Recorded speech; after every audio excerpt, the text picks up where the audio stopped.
The stars drifted outside the wide glass windows of the Starlance, a diplomatic escort ship sailing through quiet space.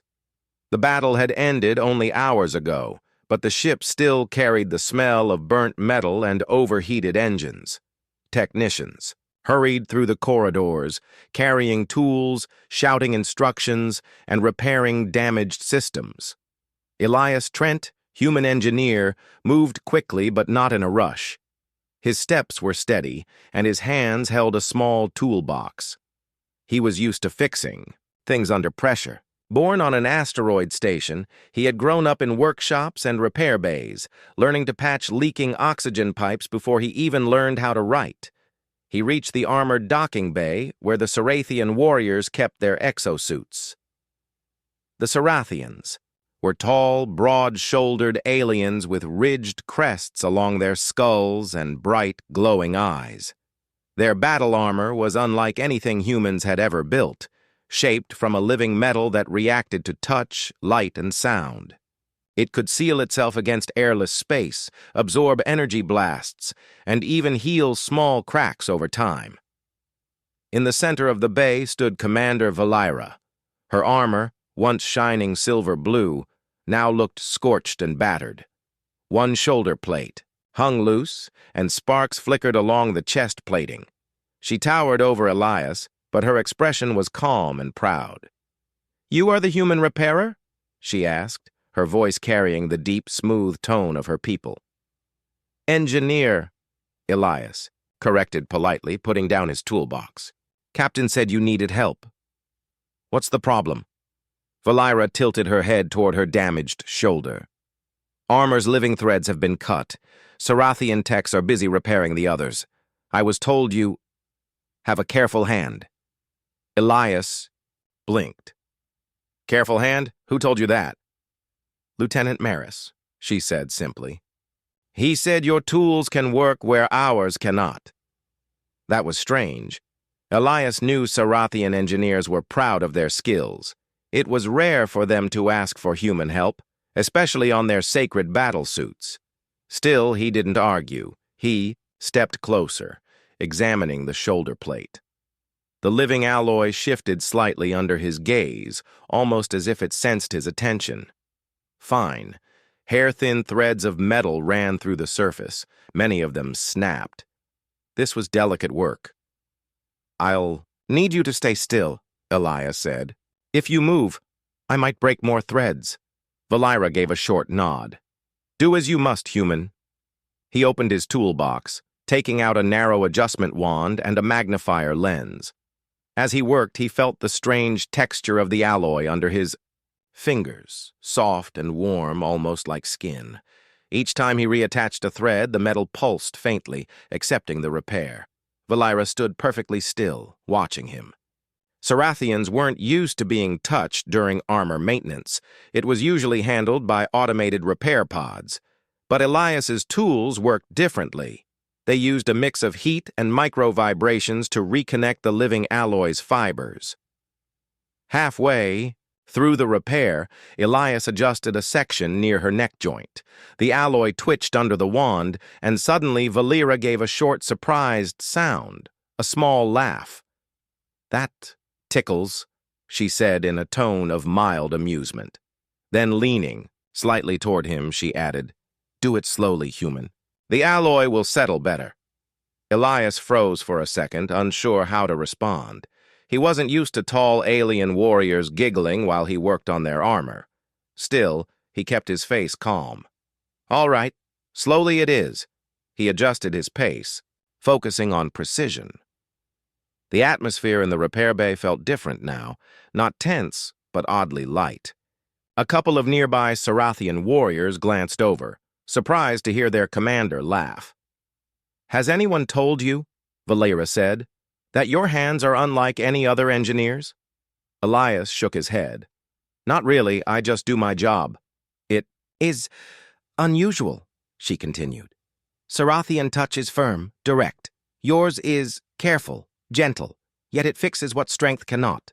Elias kept working, thinking about her words. Humans were often underestimated in the galaxy. They were seen as fragile, with short lifespans and no special abilities compared to other species.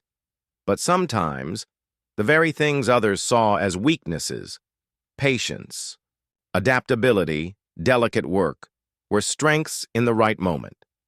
Finally, he reconnected the last fiber. The alloy pulsed once, then smoothed itself over like flowing water, sealing the repair completely. The shoulder plate locked back into place with a quiet click. "Try moving it," Elias said, stepping back. Valira lifted her arm, rolling the shoulder in a slow circle. The armor responded smoothly with no sign of stiffness. She looked down at him, her glowing eyes softer now. "You have done well," she said. "Better than I expected. Perhaps better than our own." "That's good to hear," Elias replied, packing his tools. "But remember, if you keep charging into fights like you did today, I'll be fixing this again by tomorrow." Valira's crest tilted upward, a Sarathian gesture of humor. "Then I will give you much work, human engineer." As Elias left the bay, he couldn't help but notice the curious looks from the other Sarathian warriors. Whispers followed him down the corridor.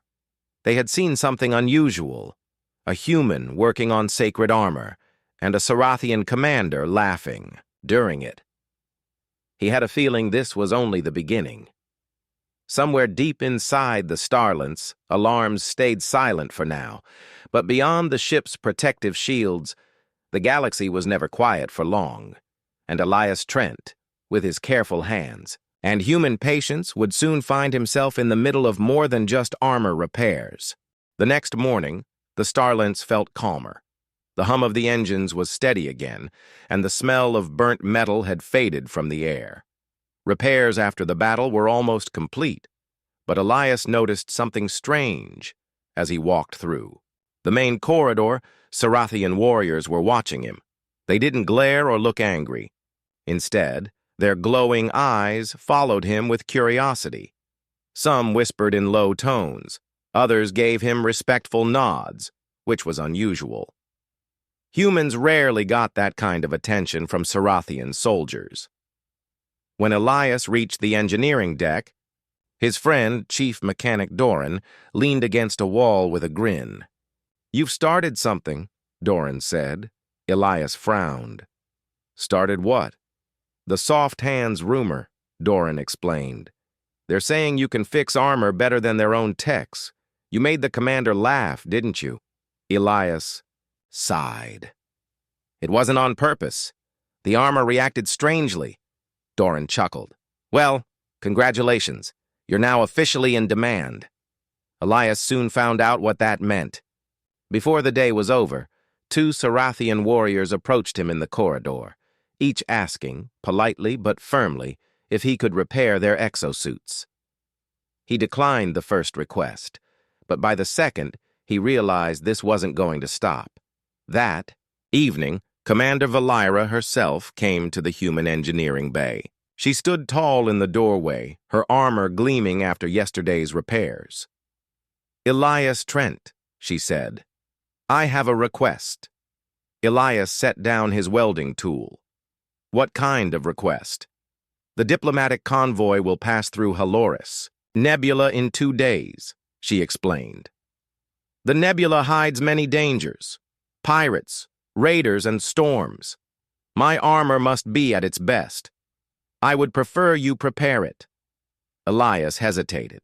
"Don't you have Sarathian techs for that?" "I do," she replied, "but your methods seem different, more precise. The alloy remembers your touch." Elias blinked at that. "The alloy remembers?" Valira stepped closer, lowering her voice slightly. "It is living metal, human. It reacts to the one who repairs it.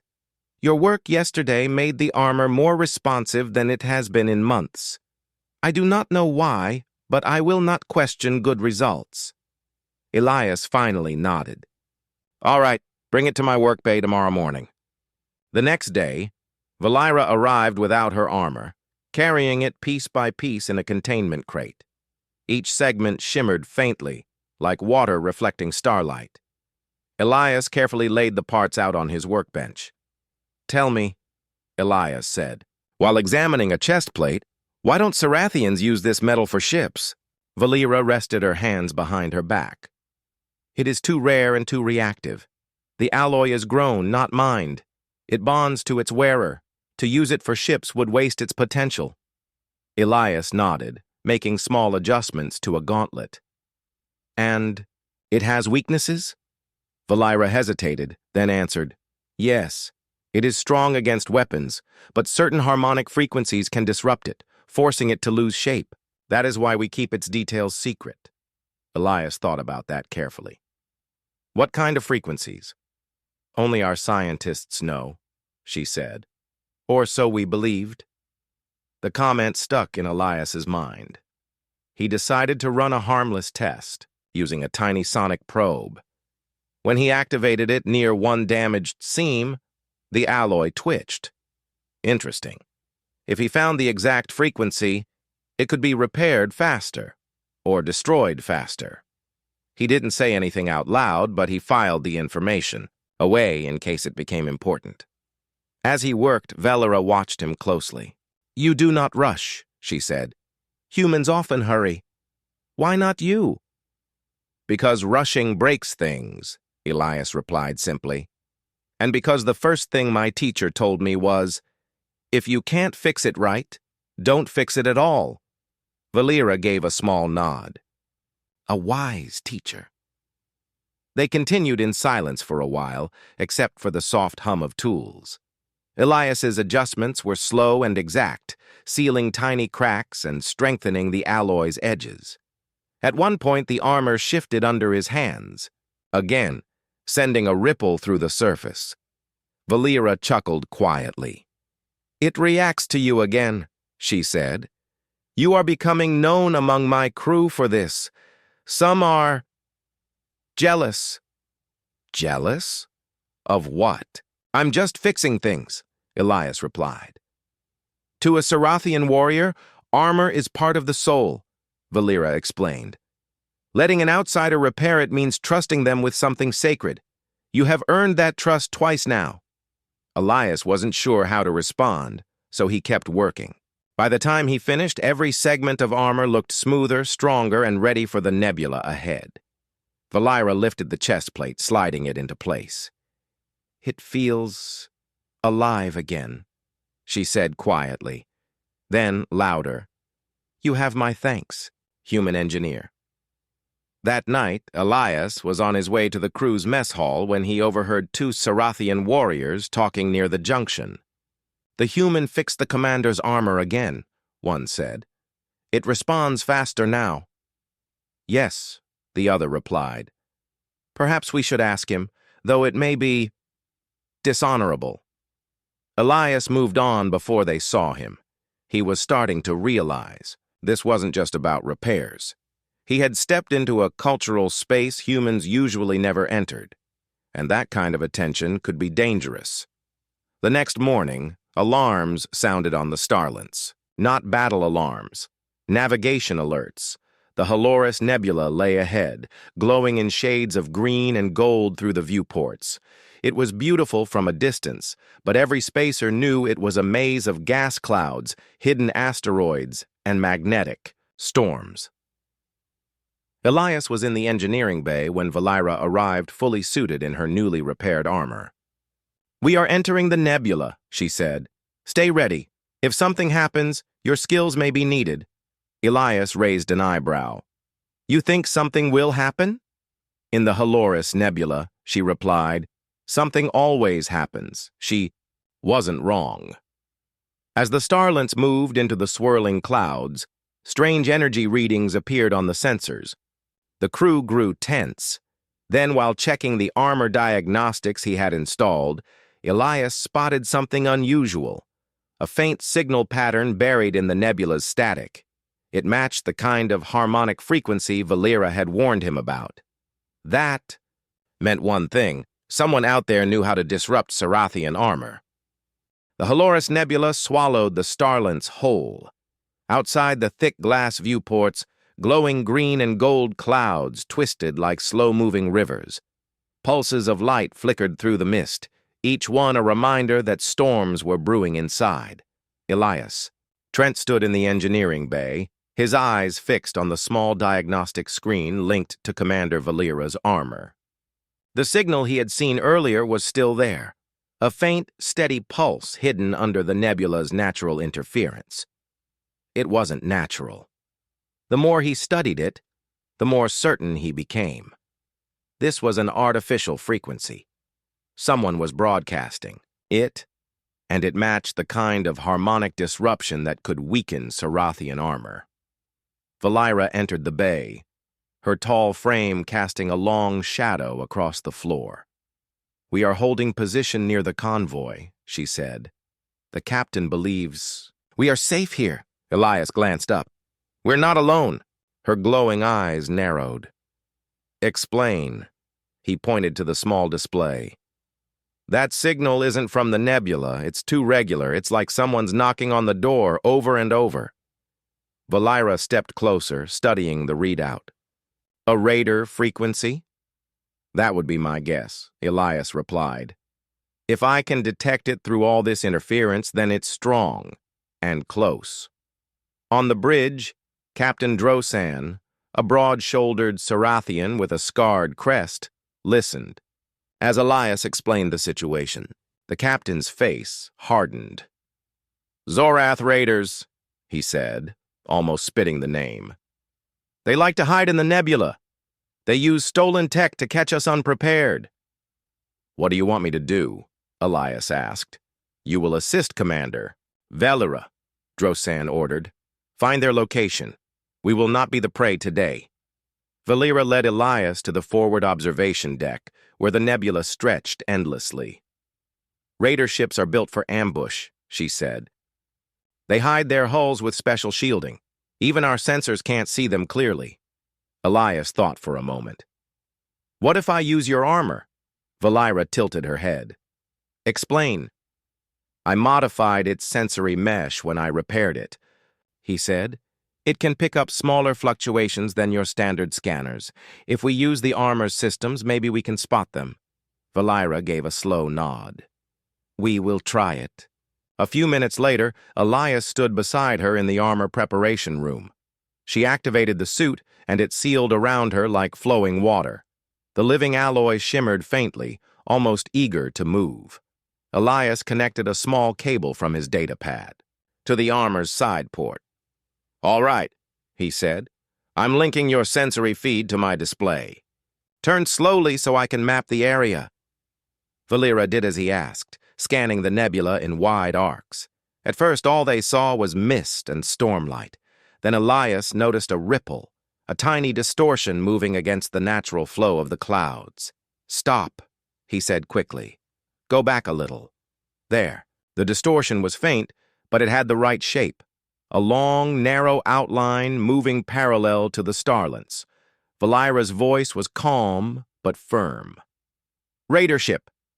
Back on the bridge, Captain Drosan ordered the crew to silent alert. "No weapons. Were fired." No alarm sounded. The convoy ships tightened formation while keeping a casual speed to avoid suspicion. Elias stayed near Valera, tracking the raiders' movements. Soon they found a second distortion, then a third. "They're surrounding us," Elias said. "Yes," Valera replied. "They will strike when they believe we cannot fight back." "What's their weakness?" he asked. "They have light armor," she said. "But speed is their weapon. If we cannot target them quickly, they will vanish again." Elias thought. Hard. "What if we force them to move? Give them something they can't ignore?" Valera glanced at him. "You have an idea?" "Maybe," Elias said. "Remember that harmonic frequency? If I broadcast it back at them, louder, it might mess with their own systems." Valera's crest tilted upward, a sign of interest. "It is risky, but it may work." In the engineering bay, Elias worked fast. He modified a signal booster, tuning it to match the frequency he had detected earlier. When he activated it, the device hummed faintly. The sound was too high-pitched for human ears, but the armor's sensors registered it instantly. "Ready?" Elias asked. Valira nodded. "Do it." The booster released the signal into the nebula. Almost immediately, the radar distortions shifted. One broke formation, turning sharply toward the Starlents. "They're reacting," Elias said. "Then we strike," Valira replied. Captain Drosan gave the order. The Starlants' weapons lit up the nebula with precise bursts of energy. The first raider ship dropped its cloak entirely, its hull sparking from the interference. The Sarathian gunners targeted it in seconds, forcing it to retreat deeper into the mist. The other raiders began to move, breaking their careful formation. The convoy accelerated, slipping through the gap. But Elias noticed something worrying. "One's still following us," he said. "It's coming in fast." Valira's voice was steady. "Then we meet it head-on." They moved to the docking bay, where a smaller interceptor craft was waiting. Valira climbed into the pilot's seat, and Elias strapped himself into the second chair. "You have flown in combat before?" she asked. "Not with you," he said, "but I'll manage." The interceptor shot out into the nebula. The pursuing raider ship appeared ahead, its dark hull shimmering. Valira pushed the craft to full speed, weaving through glowing clouds and drifting rock. Elias activated the booster again, this time focusing the signal directly at the raider. Its shields flickered. Valira fired the interceptor's cannons, hitting the weakened spot. The raider tried to flee, but the interference slowed it just enough for a final shot to disable its engines. It drifted helplessly in the mist. Valira turned the craft back toward the convoy. "Your idea worked," she said. "Team effort," Elias replied with a small smile. Back on the Starlants, Captain Drosan praised their quick thinking. The convoy continued through the nebula without further trouble. But Elias couldn't ignore the feeling in his gut. Someone out there had been targeting Sarathian armor specifically. This wasn't just a random attack. Valira seemed to sense his thoughts. "You understand now," she said quietly. "Our enemies are learning our secrets. And you, human engineer, may be the key to keeping them from winning." Elias nodded. He didn't like the idea of becoming the key to anything. But the truth was clear. His repairs, his tools, and his ideas had already made a difference. And in the vast, unpredictable galaxy, that meant his real work was only beginning. The Starlants had just cleared the Halloris Nebula when trouble found them again. Alarms blared across the ship, red lights flashing in the corridors. Over the intercom, Captain Drosan's voice was firm. "All hands to battle stations. Raider, reinforcements inbound." Elias Trent dropped the spanner he had been using in the engineering bay and grabbed his portable toolkit. He had a bad feeling. Raider ships rarely attacked twice in the same mission unless they were desperate or very confident. Commander Valira stormed into the bay, fully armored. Her living alloy suit gleamed with the repairs Elias had made earlier, but the glow in her eyes told him she expected a fight. "They are coming fast," she said. "Captain wants us on the forward deck." Elias followed her through the narrow halls to the weapons control level. Outside the viewport, dark shapes were forming against the distant stars. 3 raider vessels in attack formation. The first blasts hit almost immediately. The Starlants shook under the impact, but her shields held. The Sarathian gunners fired. Back, beams of blue light streaking into space. Elias tried to focus on the tactical display, but something caught his attention. Valira's armor readout, linked to his wrist display, was showing unstable signals. "Valira," he said, "your armor's power grid is spiking." She looked down at him. "What does that mean?" "It means," Elias replied, "that if it overloads, you're going to lose most of your systems in the middle of this fight." Before she could answer, another hit shook the ship, harder than the last. Sparks burst from an overhead conduit, and Valira's armor alarms went off in his display. "Systems are locking," she said through clenched teeth. Movement response. Slow. That's the bioalloy shock, Elias realized. The raiders must have hit you with the disruption frequency. Her visor narrowed. Then fix it. They didn't have time to go to the repair bay. The ship was still under heavy fire, and Valira might need to be in combat within minutes. Elias motioned toward a nearby maintenance alcove, barely big enough for both of them. "Stand there," he ordered. "Don't move unless I tell you." He opened his kit and took out the fine adjustment wand, the same tool he had used before. The living metal was twitching along her left side, reacting poorly to the frequency still buzzing in the background of space. "Hold still," Elias said, as he started to reconnect severed threads of the armor's power lines. His hands moved, quickly but carefully, each motion deliberate. Valira stood perfectly still at first, but when he brushed near the connection point at her side, the armor rippled again. She let out a small sound. Not quite a laugh, but close. "Your touch. Still unusual, human." "Not the time for commentary," Elias muttered, though a small smile tugged at his mouth. Outside the alcove, the battle raged. The starlints shook again, and a distant explosion rumbled through the hull. One of Valira's gauntlets unlocked suddenly, and she flexed her fingers. "You are making progress." "Halfway," Elias said, adjusting the final main thread. He switched tools, using a micro-vibration probe to reset the alloy's sensory pathways. This should wake it up. Just as he finished, the intercom crackled. "Boarders on deck 4, came the urgent call. Valira's head lifted sharply. "That is 2 levels below us." Elias sealed the last fiber and stepped back. "Armors, stable now?" "You're good to go."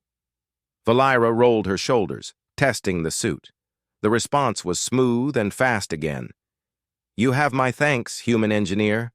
She stepped out of the alcove and activated her comm. "Vanguard unit, follow. Me."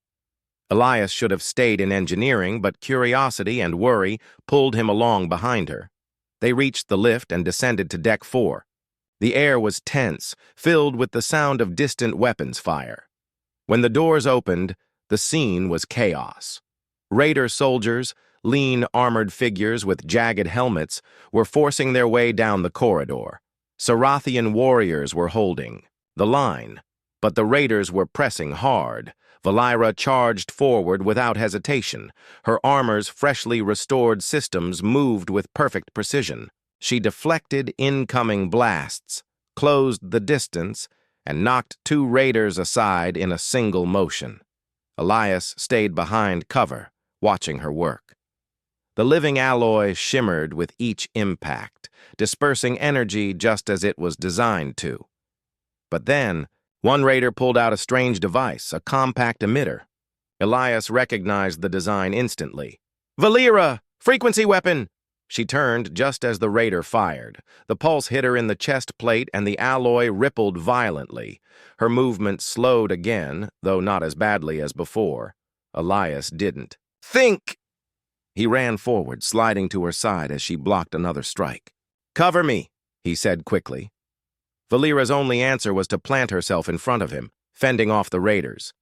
Elias opened a small access panel in her chest plate, found the disrupted thread, and hit it with a rapid series of micro-adjustments.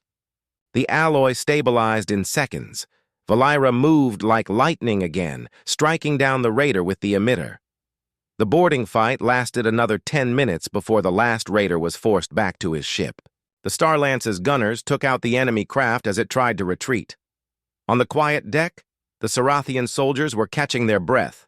Valira turned to Elias, her crest lifting slightly. "Twice in one battle," she said. "You are becoming my personal armor tech." "I prefer engineer," Elias replied, wiping sweat from his forehead. "Engineer," she agreed, "but one who fights without a weapon." Elias didn't argue. He had seen enough today to know that in some battles, tools could be as dangerous and as important as any blade or blaster. Later, in the repair bay, Elias ran a final diagnostic on her suit. "Everything's stable," he said, "but if they hit you with that frequency again, You'll need another quick fix. Valira crossed her arms. Then I will make sure to keep you close, human engineer. Elias gave a small shrug. Let's hope it doesn't come to that. But deep down, he suspected it would. The Raiders knew too much about Cerathian armor, and they had technology that could cause serious damage. Sooner or later, someone would use it again, maybe in a worse way. For now, though, the Starlance sailed on, the stars sliding past like silent witnesses. And Elias Trent, whether he liked it or not, was no longer just the ship's repairman. He was part of the fight. The warship Aurora drifted in the dark emptiness between stars, its engines silent and its lights dim. Inside, the crew worked quietly, their faces tense. They were far from home, deep inside the Aurolith Empire's territory. The mission was risky, but Captain Rains had given them a task that could change the future. Rescue the captured human engineers and destroy the enemy's new war device. Terran sat in the small maintenance bay, running his hands over the alien, armor plates spread out before him. Across the room, Lyra watched him with her sharp golden eyes. She was not human, but she had stood by his side since the start. She was calm and patient, but Taran could see the worry in her expression. "You're quiet," Taran said, without looking up. Lyra tilted her head slightly. "I am listening. The ship feels uneasy." He smiled faintly. "That's because everyone knows we're running out of time." Before Lyra could answer, the room's wall screen lit up with a flicker. A voice came through, weak and broken by static. "Anyone reading this? This is Engineer Malin. Human survivors. Location compromised." Taran froze. Malin had been part of the original science team, one of the people they thought were lost when the Aurolith destroyed Station Helios. Captain Rain's voice came through the ship-wide comm immediately after. "Bridge to all crew. We've received a distress signal. Coordinates are uploading. This may be our only chance to save them." Lyra stepped closer, her armor clicking softly. "The enemy will know we are coming." "I know," Taran said, standing up and locking the armor tools in place. "But if Malin and the others are still alive, we have to try." The Aurora moved toward the source of the signal. The enemy outpost was located inside a massive asteroid, hidden behind layers of rock and metal shielding. From the outside, it looked like a normal mining facility, but their scans showed strange energy readings deep inside, a clear sign that something powerful was being built. On the bridge, Captain Rains addressed the crew. "This is it. We have two objectives: extract our people and sabotage their weapon. We will split into two teams. Commander Taran will lead the rescue team. Commander Lyra will lead the strike team. Move fast, move quiet, and get out alive." Taran exchanged a quick glance with Lyra. They had fought together before, but splitting up was always dangerous. Lyra gave a short nod. "I will meet you at the extraction point. Do not be late." Taran smirked. "You either." The rescue team entered the asteroid through a narrow tunnel, using the Aurora's stealth craft to avoid detection. The inside was a maze of dim corridors and heavy metal doors. Strange alien machinery hummed softly in the background. As they moved deeper, Taran could feel the air grow colder. His helmet's display showed multiple life signs, but also moving. Enemy patrols. Every step had to be timed perfectly. They reached a large chamber where humans were being held in energy cages. Malin was there, his face pale but determined. When he saw Taran, his eyes widened in relief. "Taran, I knew someone would come." "Hold on," Taran said, pulling out his multi-tool.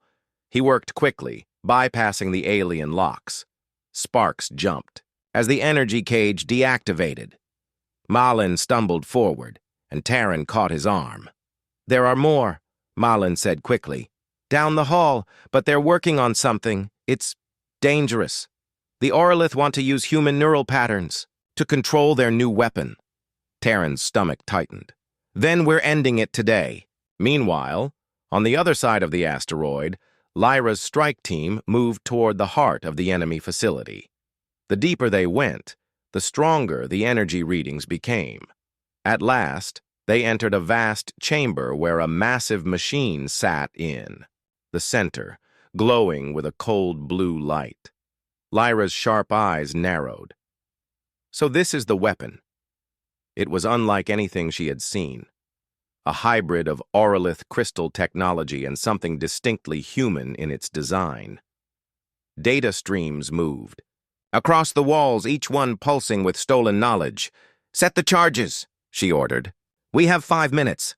Her team spread out, planting small explosive devices on key structural points. But before they could finish, an alarm blared. A squad of aurolith soldiers stormed in, their weapons ready. Lyra drew her blade, the metal, singing as it left its sheath. "Hold them off!" Back in the rescue chamber, Terran's team freed the last group of humans, but enemy reinforcements were closing in fast. "Lyra, status," Terran said over comms. Her voice came through, calm, but strained. "We are engaged. Detonation in 3 minutes. Get your people out." Terran looked at the rescued engineers. "Move. Follow me and don't stop." They raced through the corridors, blaster fire echoing behind them. Terran stayed at the rear, covering their escape. He could hear the pounding of enemy boots getting closer. When they finally reached the extraction tunnel, Terran activated his comm again. "Lyra, we're clear. Fall back now." Lyra and her team fought their way out, moving with precision and speed. Just as the last charge was set, she tapped her wrist control. "Charges armed. Exiting now." They sprinted down the corridor, the sound of enemy fire chasing them. Lyra could see the light of the tunnel ahead, and Terran waiting with the rescued humans. She reached him just as the first explosion shook the asteroid. Together, they pushed everyone into the stealth craft. The hatch sealed, and the engines roared to life.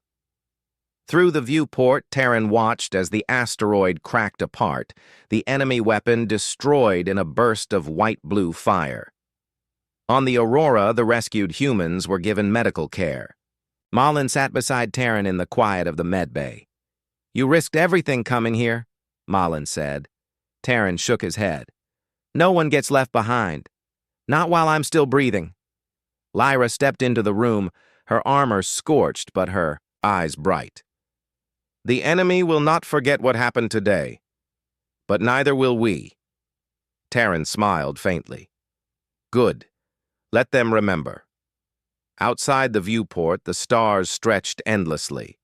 The Aurora turned toward the next horizon, carrying its crew, human and alien, toward whatever awaited them next.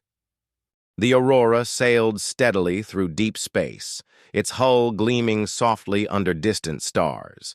Inside, the crew prepared for the coming battle, the one that could decide the future for humans and their allies. Terran stood on the bridge, watching, the star map flicker with signals. The Aurolith fleet was gathering near the planet Varex Prime, where the final conflict would unfold. The enemy was strong, but so was the alliance between humans and their alien friends. Lyra came up beside him, her armor polished and ready. "This fight will test everything we have learned." Terran nodded. "It will. But we are ready." The Aurora approached the battle zone. Ahead, the Aurolith warships formed a dark line against the stars. Their weapons were deadly, their shields nearly impenetrable. But the Alliance fleet moved with purpose and courage. Captain Rains gave the order. "All ships prepare to engage. Remember, fight for our future." The battle erupted like a storm. Lasers and plasma beams streaked through space, ships weaving and diving to avoid destruction. Explosions lit the darkness, and the roar of combat filled the ship. On the ground at Varex Prime, Terran led a small team tasked with disabling the enemy's communication towers. Without those, the Orolith fleet would lose coordination. The team moved fast, slipping through dense forests and rocky hills. They avoided patrols and traps, working like shadows. When they reached the first tower, Terran set charges while his teammates stood guard. Suddenly, enemy soldiers appeared. A fierce firefight broke out. Terran stayed calm, firing with precision. "Keep moving!" he shouted. The charges exploded, and the tower fell. The team hurried to the next objective. Meanwhile, in orbit, Lyra piloted her fighter through the chaos. Enemy ships chased her, firing relentlessly. Using skill and sharp reflexes, she dodged their attacks and targeted their engines. One by one, she disabled the fighters. Her courage inspired the fleet, and the tide of battle began to turn. Back on Varex Prime, Terran's team faced a final challenge. A heavily guarded command center. They had to get inside and stop the weapon's power source, using stealth and teamwork. They infiltrated the base. Inside, Terran found the core reactor, a glowing sphere of energy pulsing with power. He set the last charge carefully, then called for retreat. Just as they reached the exit, alarms blared. Enemy soldiers poured in, blocking their way. Terran's heart pounded. "Hold the line," he ordered. The team fought bravely, buying time for the charge to detonate. Outside, the Aurora's sensors picked up a massive energy surge from the planet. The core reactor exploded in a brilliant flash, sending a shockwave that rocked the battlefield. The Orolith fleet faltered, their ships losing power and retreating. The Alliance seized the moment, pushing forward with renewed strength. After the battle, Terran and Lyra met on the bridge of the Aurora. The stars outside were calm once again. "We did it," Lyra said quietly. "Together," Terran agreed. "Humans and aliens fighting side by side," Lyra smiled. "It is a new beginning." Terran looked out at the endless sky. "A future worth protecting." The story ends with hope, the message clear. Strength comes not from weapons or power alone, but from trust, cooperation, and the courage to stand together against any challenge.